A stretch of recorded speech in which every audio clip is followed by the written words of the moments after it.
Yes, and welcome to our panel. Uh, we've had a little bit of technical difficulties here, but I think we're all ready to go. Welcome, really excited to join these fabulous creators at this panel today. I'm going to introduce myself, give a little bit of a heads up about what to expect, and then I'll ask our panelists to introduce themselves as well. I'm Izzy Wasserstein. I am a professor of English, so my experience with comics comes mostly from talking about it with students, not from the creative side, and I'm really excited to hear from our wonderful panelists. My pronouns are she, her, and I will turn it over. Monica, would you like to start us off? Sure. Hi, I'm Monica Marrier of Tangent Artists. I go by she, they. I am head writer and head artist for our two comics, which is Skeleton Crew and Crit. And I've been doing panels and workshops on character design for like 10 years or something. So I'm looking forward to this. So take away, Jules. Oh, awesome. All right. Well, thank you for that introduction, Monica. My name is Jules. My pronouns are he, him. I'm a character designer at Sony Pictures Animation right now. So I work at an animation studio, designing just lots and lots of people, which is really cool. But I'm also, writing a webcomic after work and stuff like that, and always definitely involved in my own literature. So there's a lot of different things I'm always working on. But mainly my area of expertise comes from designing on a professional level for mainstream animation, but also kind of like ways to, maybe push the borders of that mainstream a little bit too. So yeah, that's kind of my background.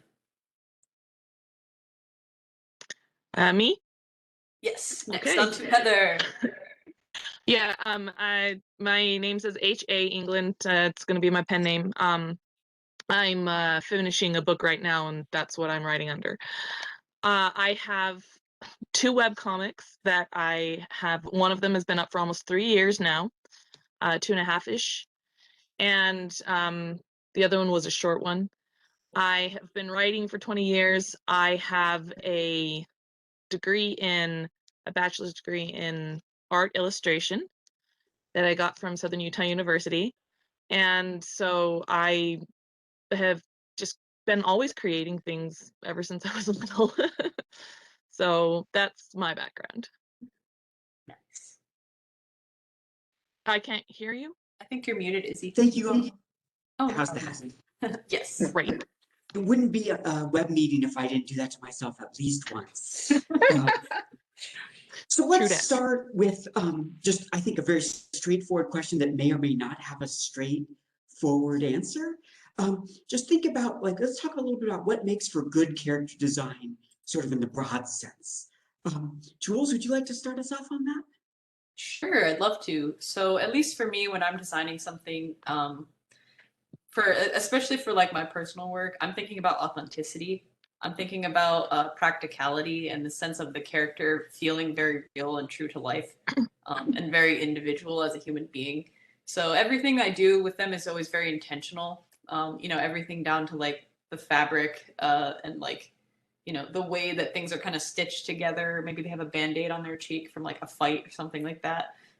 So my characters are always getting in fights and always losing. But always getting beat up. But like, I like to show indications of their life, kind of like written into their fashion, written into like, certain things about their design. And I love trying to increase like representation too, and trying to show, wherever I can, trying to show people from different backgrounds, people, different identities, very authentically, and trying to show that in a way that is very respectful and very authentic and beautiful and endearing, rather than falling into like caricature. So that's something that for me as a designer is always really important keeping in mind, is just thinking about making it very authentic and practical and true to life. And a lot of that comes from doing a lot of research and asking people for advice, and just being, humble enough to say, like, I don't live this person's experience, so I want to make it as real as possible and do the research I need to make it feel real. So that's what I would say for me, is just authenticity. Good. HA, do you have thoughts? I would honestly say it's a toss-up between relatability and memorability. Yeah. Because obviously you're going to have characters that you don't relate to at all that are very memorable, that, you know, villains, although sometimes it's really good to relate to them too, but sometimes it's really not. And sometimes even heroes. It's as if they're memorable and um something that can stick in your mind, I think that's a huge part of it. Although I do think that there are definitely exceptions to the rules, and if it's not memorable, I'd want it to be relatable, somebody who is normal, average, everyday. I appreciate the authenticity remark because it's very much what I think that relatability works on.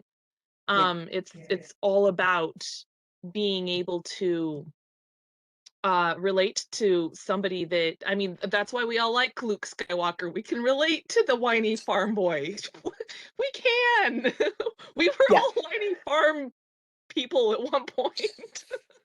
So it's just, you know, one of those things of how can you relate to someone? And you don't even necessarily have to be in their exact circumstance to relate to them, which I think is the sign of a really good character, is somebody that, like, my one of my favorite characters of all time is Virgil Hawkins from Static Shock. I don't know if anybody remembers Of course I do. I love Static Static. Shock, but Wow. I love Static. from, She's my from way back in 2003, 2002, and I loved that show Oh, so me too. much. Me too. And I mean, I've never lived in the hood. I've never been, you know, a black teenager that lived in the hood, but he was so relatable. He was honest and interesting, and he had such a great background. So I think it's a lot about relatability and memorability and the mix that you can get between those. That's cool. Awesome. I love that. Yeah. So I guess my turn, I guess. Wow, you guys already said some good stuff here. From like an art design academic point of view, I suppose what makes a cast memorable is diversity, not just in race and body type and gender spectrum. What also makes it is just using a variety of shapes, uh, heights, builds, color palettes. All of those things should make a character stand out as something as Matt Groening once said, if you can tell a character by its silhouette, you've done a good character design. So all of that is incredibly important. But within that, you still have to have a unified cast. There has to be a look or a style or just something that unites them all together to makes everyone believe they're part of the same world. I did make two visual aids. This might be a little early for this one, but um, making sure that they don't vary too much in levels of detail, that they're all within about 3 degrees of each other is always very important to make a world feel like it's connected. So I can go into that later if need be. Oh, I love that. Yeah, so no big deal, right? Just make them incredibly distinct and also feel very unified, right? That I'm makes me glad there are think. people with the skills to do that. I've been watching a lot of like Star Trek original series, so I think that might be a perfect example of that, of like very different characters from different places in the universe, but they all have a common goal or mission and even uniform. Which, you know, a uniform is an Yeah. easy way to unify, literally unify people, but like, yeah, I'd like to add to that, sort of just like having people be foils of each other can add relatability or memorability too. So, Mhm. but yeah, sorry, I'm getting ahead of myself. I'm just excited. Yeah, and AJ. Yes, I actually, the first thing that came to my mind was Avatar: The Last Airbender. Yes. I mean, Yes. right? We can all just agree. Yeah. Earth, fire, wind, water, woo! Yeah. And, you know, we can tell definitely, you put a silhouette of Zuko, even Prince Zuko, up, you know, from the first season up next to Sokka in the Prince. I mean, Sokka's never a prince, but you know what I mean. From the first Yeah, season. Sokka And has they are to be incredibly different, and you can definitely tell. You know, and then you have, you know, Iroh, you even have Azula. I mean, all of the side characters, all of the villains, they're all so Mhm. unique, but they're from Avatar, and they Yep. are Avatar. Yeah, the No matter shapes how tell much you who Disney they wants are. to rip The it off. colors tell you who they are. The types of clothing they wear tell you who they are. All of those are so important. We're already talking about my next question, but I'll Yeah. just open it up a little bit here So and say, excited to see. what are some other, I'm just super energized to hear you talking about this. What are some other examples of um, times when character design has gone really right, where you feel like it just captures those characters perfectly, and sort of what pushes that forward, what makes that work so well? See, Heather already brought up the one I go to all the time. Yeah, I could add to that, like Spider-Man Into the Spider-Verse is a great example too of like that kind of relatability, but also like extreme uniqueness, and also having each different Spider-Man kind of being little foils of each other and extreme different ranges, even different species. It's great So animation yeah, the style. anime one, yeah. So I don't know. There's a lot of great examples. That's just the first one that pops in my mind. Is like Into the Spider-Verse in terms of I always like Steven Universe. Steven Universe did a really great job of making lots of very diverse characters, different races, different body types, heights, abilities, but still unified together. I mean, with the color palettes, with the style, with the stylism for things, and you once again you can tell a lot about a character just by looking at it.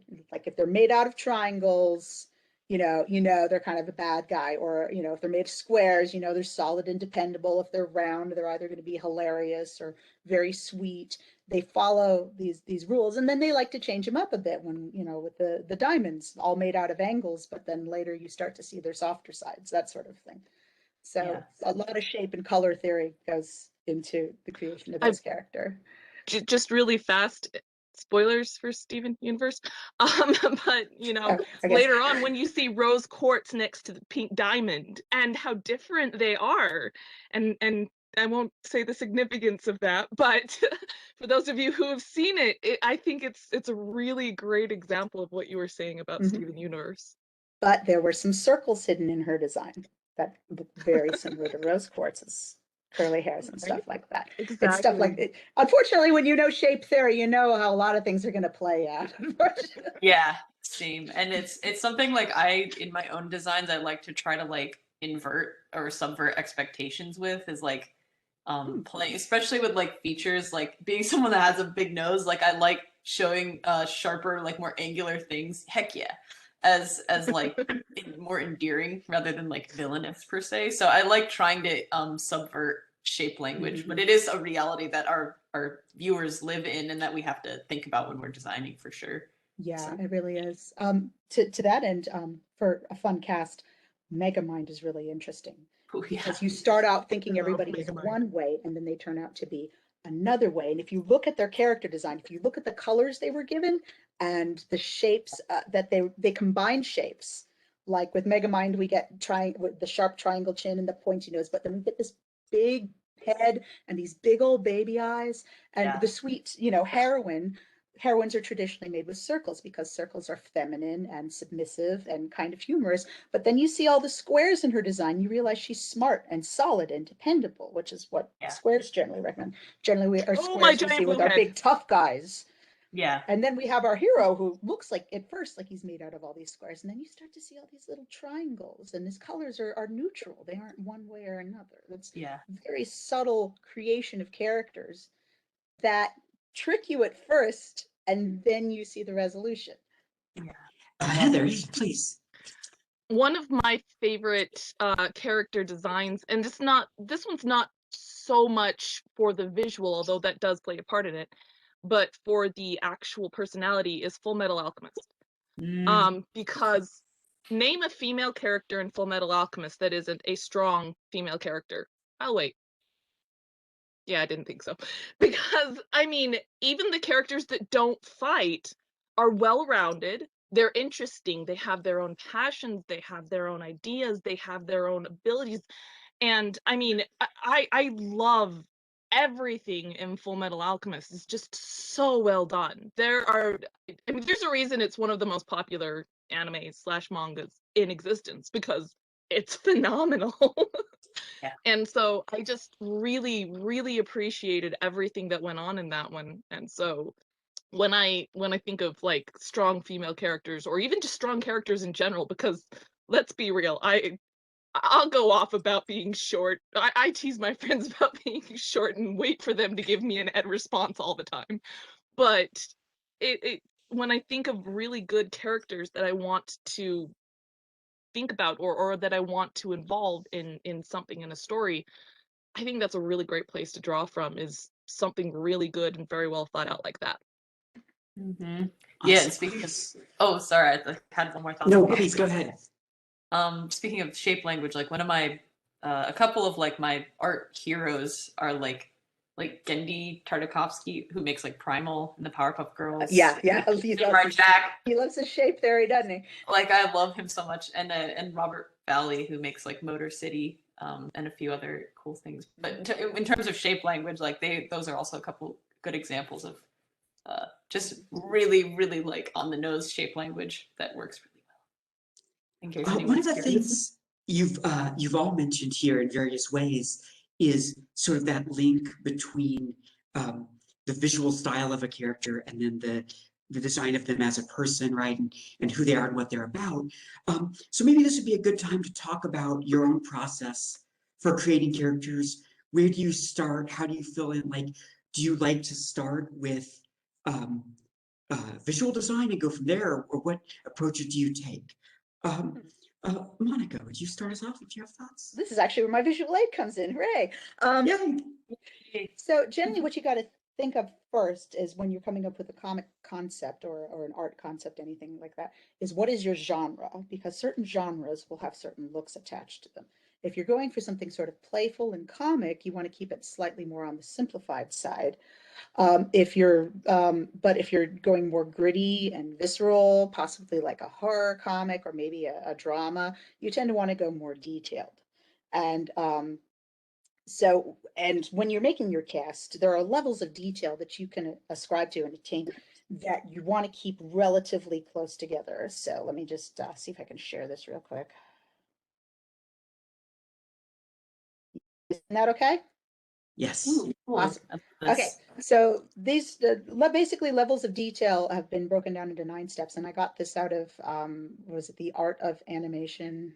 I'm blanking on the author right now, but it's a textbook they give everyone in animation classes.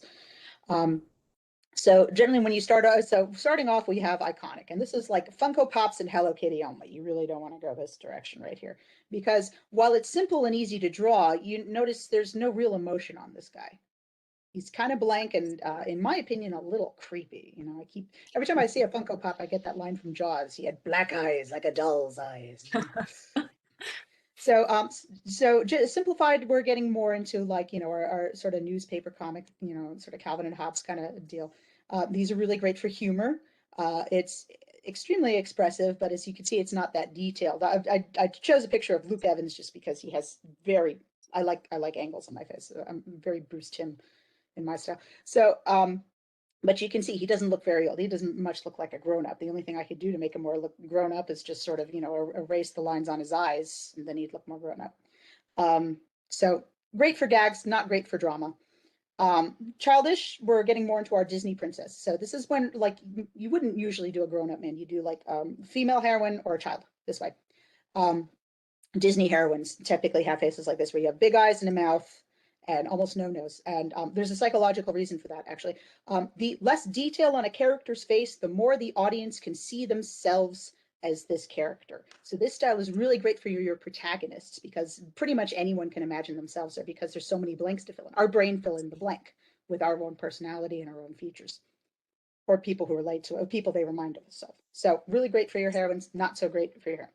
We got shape based over here.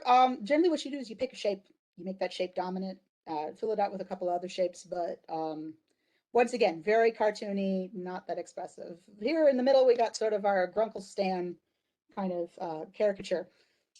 This is when we start to see a lot more detail. We can see he actually looks a little older, and generally you pick one or two features and exaggerate them to create these characters. third one we get sort of slightly sort of comic book, more of your Betty and Veronica sort of comic book kind of deal.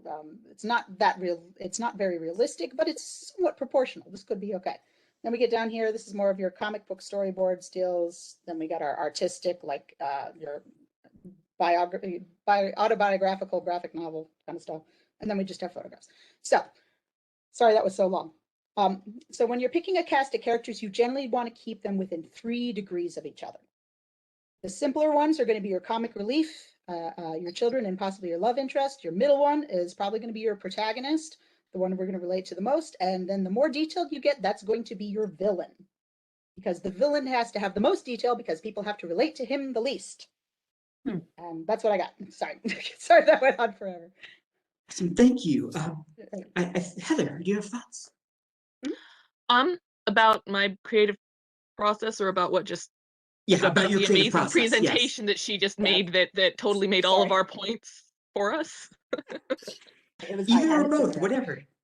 When it comes to approach, I honestly think about the personality of a character first. My process usually comes from I have an idea, and then I'll make a character from the idea. But the problem is that's as far as you go as creating a character around an idea, because once you start going down that path, then the character changes too much to fit your idea. So I will stop right there, and then I will try and create a character, and then I'll try and make my idea fit around a character. That happens. And basically anything that comes from that, any points that I want to make, usually what I'll do is I'll come up with 2 or 3 big objects, like big problems that I may or may want to attack, and then I'll pick one of those by the end, usually keeping it as simple as possible. Like in one of them, in the book I'm writing now, I'm basically tackling the main character runs into a narcissistic sociopath halfway through the book, and she has problems with that because her grandmother was a narcissistic sociopath. Now the narcissistic sociopath she runs into is like that because it's a coping mechanism. It's a defense mechanism. Whereas from her grandmother was, she chose to be that way. It was a choice. She gets her kicks off of that. And so they're 2 very different sociopaths, but they're still sociopaths.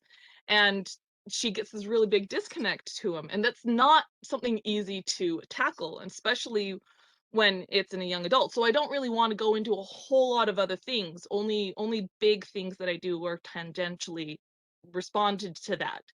But I wanted that kind of conflict, and it was something that I hadn't seen very often in previous stories.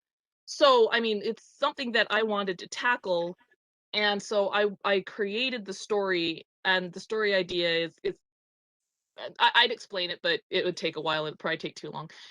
But yeah, I created the story idea, then I created the character, and then the story will morph to fit the characters.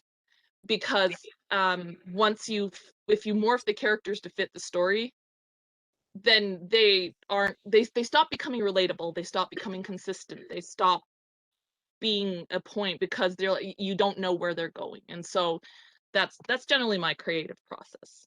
Awesome. Jules, you want to talk about your creative process? Yeah, I mean, those are you guys both brought up really good points, and like I guess I'll kind of add to that, because I definitely kind of follow those same methods that both Monica and HA have brought up.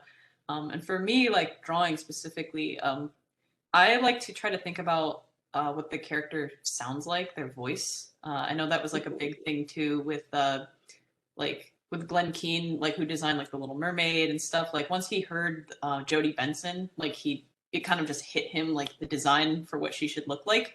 So sometimes sometimes like I'll have a certain actor in mind, or I'll hear some certain dialogue in a movie that feels like my character's voice, and I kind of start with the sound of their voice and their face as well. Like also obviously thinking about their posture and their personality and their angst and their journey and their, like, you know, what they want and why they exist as a character, and how they're a foil to other people. all of that, of course, but really like what makes me fall in love with them and dedicate a story to them is like giving me that that individuality of a journey and that like that individuality of a voice and a look. So like I usually the first thing I'll draw sometimes like I'll get the silhouette, I'll get that really cool like unique silhouette, but I'll go into and I'll just go right in and draw the face. And especially the eyes, as soon as like their eyes are like looking back at me, and I really start to get that balance of their face perfectly right, and I start to really feel that person's presence, and it feels like it almost feels like meeting a real person that already exists, and kind of just meeting in between on the page, like they're kind of peeking back at you, like, "Hey, I'm in here." But so I like to try to find a like try to meet them in a certain way and try to hear their voice and in in things around me, and try to figure out what the pitch of their voice would be if they were to speak. For some reason, that just works really well for me. So like this isn't to counter anything that's already been said. I definitely follow those methods as well, but it's just something like to add to that list of sort of approach is I like to think about their voice, and I like to think about them at their angriest, at their most expressive, at their happiest, at their saddest. Like I like to push them to extremes while I'm drawing them very early on, and I try to draw them in the most extreme moments of the story. Oh, I Because love to that me, it expression doesn't sheet. Yeah. yeah, I'm a very torturous author to my characters. But like, I like to try to, because that's what the story is really about, right? Is like the climax that they're going to come to, and the ending that they're going to come to. So I really try to like from the beginning think about the extremes that they will be pushed to eventually, and build them around those extremes, and start with those that voice and that I don't know, I'm a very like passionate person too, so that's kind of just maybe written into how I am, but that's kind of my approach with it. What I'm fascinated by there is how much each of your processes are different, but also like there's these really cool sites of overlap. Yeah. And that's from an outsider's perspective, that's just fascinating to hear about. Before I ask the next question, I just want to mention to our audience that if you do have questions for our panelists, go ahead and drop them into the Discord. We'll try to save a few minutes at the end for those as well. When we started, Jules, one of the things that you talked about was creating a diverse cast of characters. And we talked about that in a couple different ways, but I'd like to talk about, drill down a little bit more with the three of you about how do you do that? How do you design a compelling and diverse cast? And how do you do that without sort of ending up in the pitfalls that can happen, especially once you start designing outside of your own experience or background? Um, for this one, I'll just open it up for whoever would like to start with this one. Um, I mean, yeah, I can start if you'd like, or if you'd like to go, Monica. yeah, go for it. Okay. Well, Cool. I only just, oh, sorry. Oh no, it's okay. Go ahead. Go ahead. Okay. So, I know of when you're stuck on how a cast of characters is going to look, there's an exercise you can do to help you figure out what their character and personalities are, and that's called the uniform test. And we talked about how uniforms can be a great way to bring people together.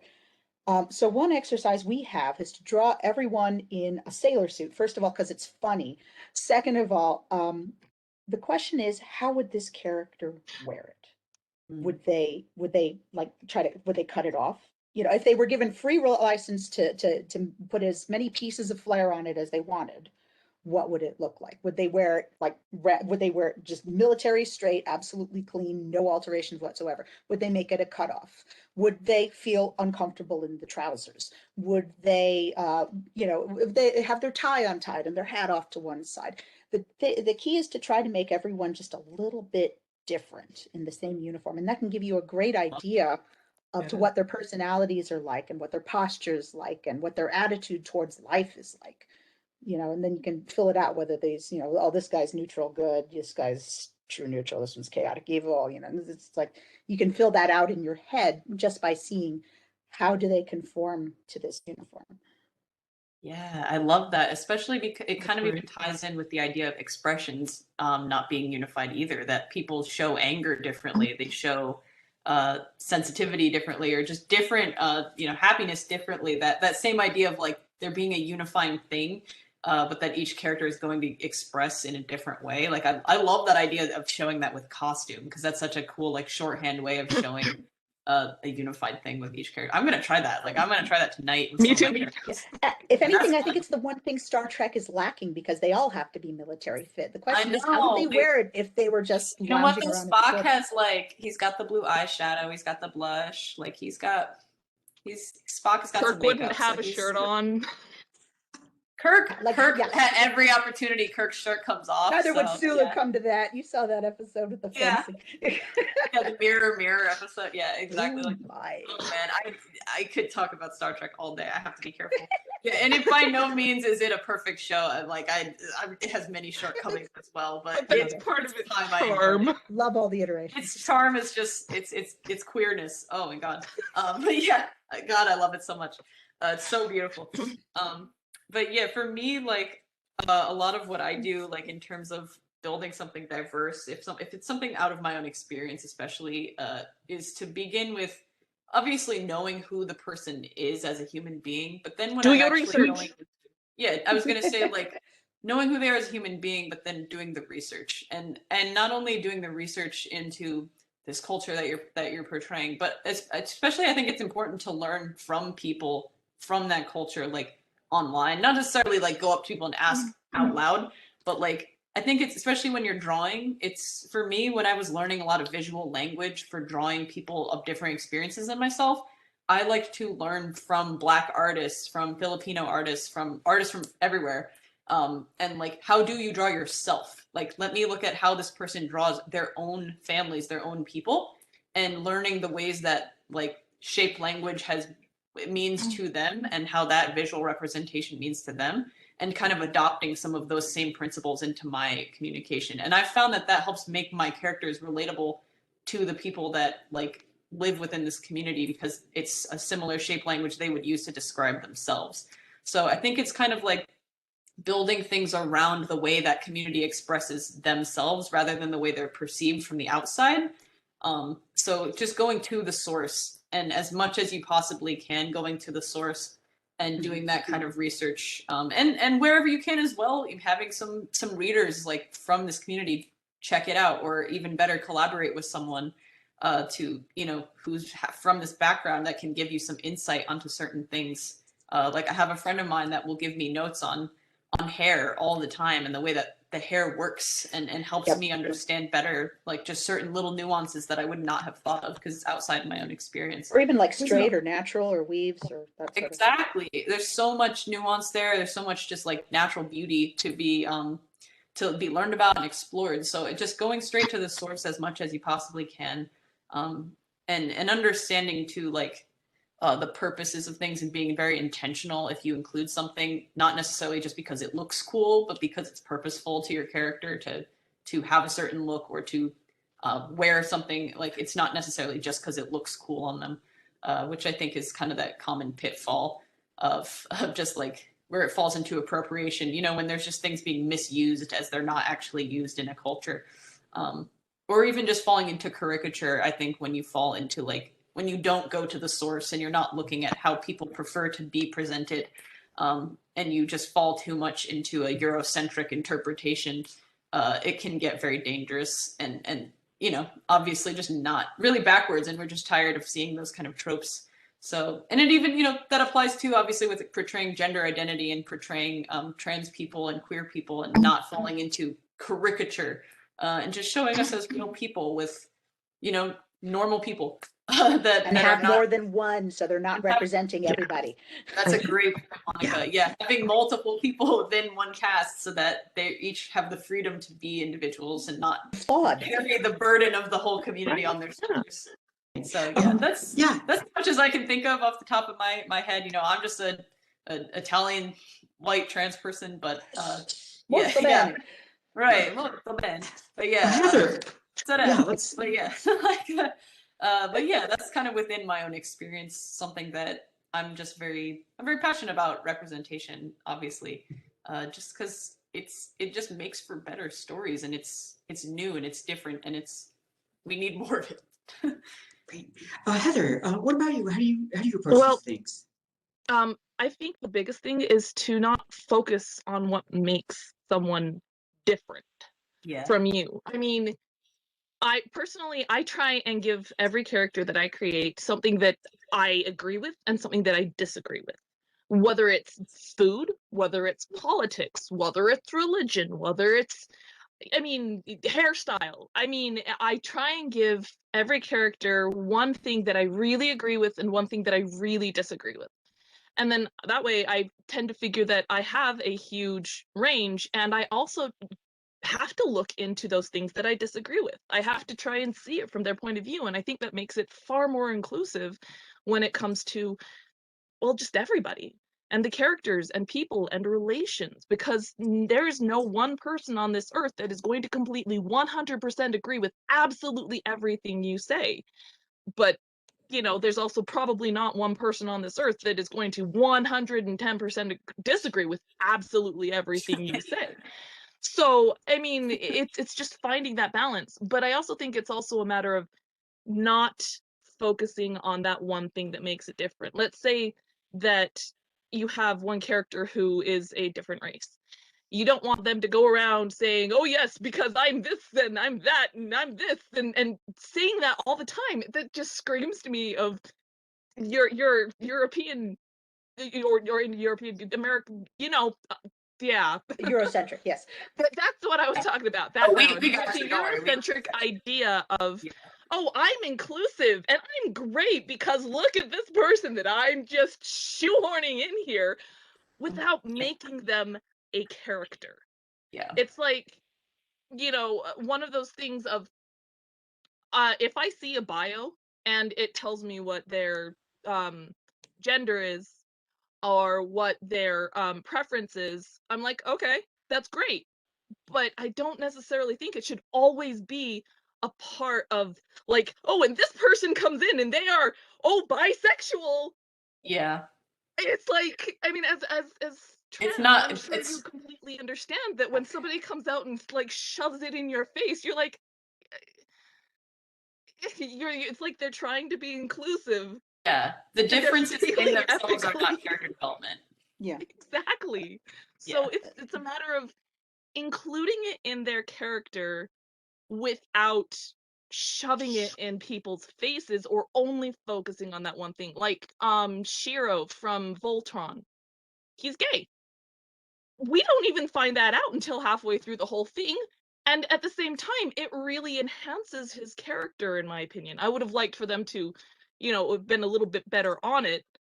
But at the same time, it was one of the better ones that I've seen in modern cartoons because they Yeah. actually tried to make it part of his character instead of a focus point so that they were inclusive. All right, we are almost, unbelievably, almost out of time already.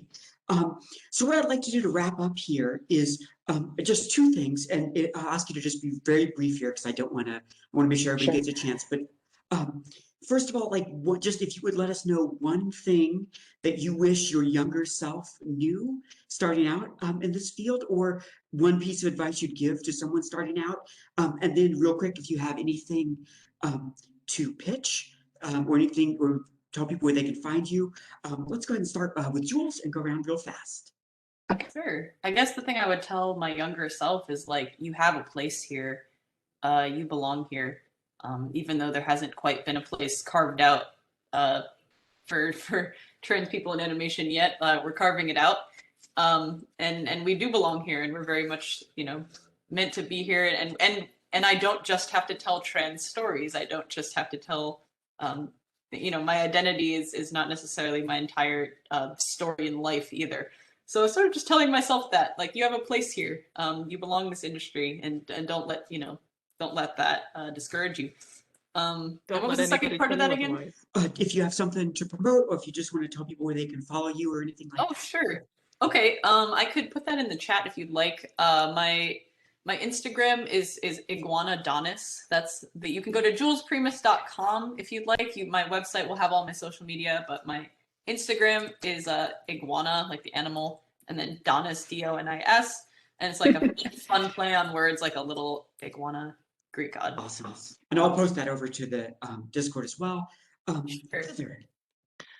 Me. Okay. Something I would tell my younger self, don't be afraid. It's like sometimes I would look at things and it would just be so daunting. And it's like, you're gonna screw up. You're gonna make mistakes. That's okay. You're going to bite off more than you can chew. Sometimes you're not gonna bite off enough. Sometimes it's all going to feel like the world is caving in on you. Go ahead anyway. It's like that one there was a poem. It's like, when you become successful, you're going to make enemies. You're going to make, fake friends and real enemies succeed anyway. That's how you Because know you're doing it right. exactly. And it's like, yes, you need those people and you need the support. Find that support. But at the same time, don't be afraid to go out and do something. Don't be afraid to write a book and make those mistakes. And some people might get upset at you for it. And Right. the only thing you can And do. I'm sorry to cut you off, but we're gonna get cut off here No, in you're less fine. than a minute. I was actually Monica. there, so. Hi, Monica Marrier, tangent artist, tangent like a line going off of a line, artists, plural.com. We're going to have a Kickstarter coming up soon for our first novel. If I had a chance to do it all again, I would put more races, more gay people, more trans people, all the people, differently abled people in my comic. I'm just starting to get a handle on doing that now. I wish I could have done it again, but elves can be black, rangers can be Asian, they can be all these things. Trans people have a place in horror, in comedy, in fantasy, all these things. So question everything. Question the norms. Question what you think is normal for this genre, and then say, screw it, I'm doing what I want, and I'm putting everyone in. Everyone's invited to this party. All right, that's it. Wonderful. Thank you so much, panelists. It was so great to hear from you. Thank you so much. Have a wonderful rest of your con. Thanks everyone for attending. Thank you so much, Izzy. Thanks for being such a great host. Bye, Izzy. Bye, Jules. Bye, Heather. You guys are so awesome. Great to meet you guys. Let's stay in touch for sure. Yeah, absolutely. Absolutely. Please. Yes. All right.